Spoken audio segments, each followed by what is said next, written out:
अनमोल जी, अगर किसी एसएससी ने टैक्स जमा नहीं कराया और जीएसटी ऑफिसर ने उसको कैच होल्ड कर लिया, उसको पकड़ लिया, अब उसके पास क्या रेमेडीज अवेलेबल हैं? क्या वो टैक्स जमा करा के बच सकता है, या पेनल्टी उसको जमा करानी पड़ेगी, या पेनल्टी कम होने के लिए क्या हमारे पास लॉ में ऑप्शंस अवेलेबल हैं? सर, लॉ में हमारे पास दो ऑप्शंस अवेलेबल हैं। दो केसेस में पेनल्टी लगती है, एक सेक्शन 73 की, एक सेक्शन 74 की, जैसा मैंने अभी आपको बताया। सेक्शन 73 में 10% पेनल्टी लगती है, सेक्शन 74 में 100% पेनल्टी लगती है। अगर मान लीजिए कोई टैक्स पेयर के पास डिपार्टमेंट पहुंच गया है और उसको अपनी गलती समझ आ गई है और वो जमा कराना चाहता है और डिपार्टमेंट ने वो केस सेक्शन 73 में बनाया है, तो अगर वो tax plus interest show cause notice section 73 का इशू होने से पहले दे देता है, तो उस केस में उसके अगेंस्ट कोई पेनल्टी नहीं लगेगी, पेनल्टी 0 हो जाएगी। दूसरा केस है जहां पे अगर वो शोकॉज नोटिस इशू होने के 30 दिन में जमा करा देता है, सेक्शन 73 का शोकॉज नोटिस इशू होने के 30 दिन के अंदर अंदर टैक्स और इंटरेस्ट जमा कराया था, उस केस में भी उसके अगेंस्ट कोई पेनल्टी नहीं आएगी। लेकिन अगर वो 30 दिन के बाद कभी भी जमा कराता है, ऑर्डर आने से पहले या ऑर्डर आने के बाद, तो उस पर 10% पेनल्टी लगेगी, उसको कोई रिड्यूस्ड पेनल्टी का बेनिफिट नहीं मिलेगा।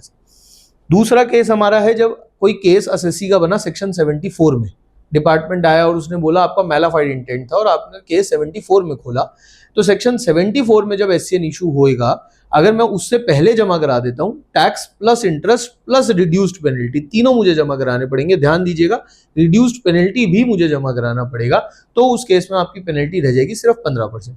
तो अगर 100 रुपए का टैक्स की चोरी है तो 100 रुपए का टैक्स प्लस इंटरेस्ट और 15 रुपए की पेनल्टी आपको जो है जमा कराना है शोकॉज नोटिस से पहले, और आपकी प्रोसीडिंग्स कंक्लूड हो जाएगी, शोकॉज आप पे नहीं आएगा। लेकिन अगर मैं शोकॉज आने के बाद जमा कराता हूं, तो अगर मैं उसके 30 दिन के अंदर अंदर जमा करा देता हूं, तो मेरी पेनल्टी घट के रह जाती है 25%। जो मेरी ओरिजिनल पेनल्टी 100% की है, वो घट के 25% की रह जाती है। और अगर मैं ऑर्डर आने के 30 दिन के अंदर जमा कराता हूं, तो पेनल्टी घट के रह जाती है 50%। ध्यान देने वाली बात यह है कि मुझे टैक्स, इंटरेस्ट और रिड्यूस्ड पेनल्टी, ये तीनों चीजें with in 30 days of the show cause notice और ऑर्डर एज द केस में भी मुझे जमा कराना है। उस केस में वो पेनल्टी मेरी ऑटोमेटिकली घट के रह जाती है। तो अगर मैं कंक्लूड करूं, सेक्शन 73 में अगर मैं शोकॉज से पहले जमा करा रहा हूं तो पेनल्टी 0 है, शोकॉज के 30 दिन में जमा करा रहा हूं तो पेनल्टी 0 है। लेकिन अगर शोकॉज नोटिस के 30 दिन के बाद मैं कभी भी टैक्स और इंटरेस्ट को जमा कराता हूं, तो मुझे 10% की पेनल्टी देनी ही पड़ेगी।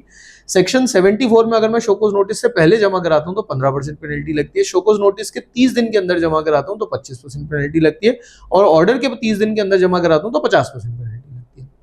अगर मैं ऑर्डर के 30 दिन के बाद जमा कराऊं तो मेरी पेनल्टी 100% रह जाती है और मेरे को वो 100% ही जमा करानी पड़ेगी।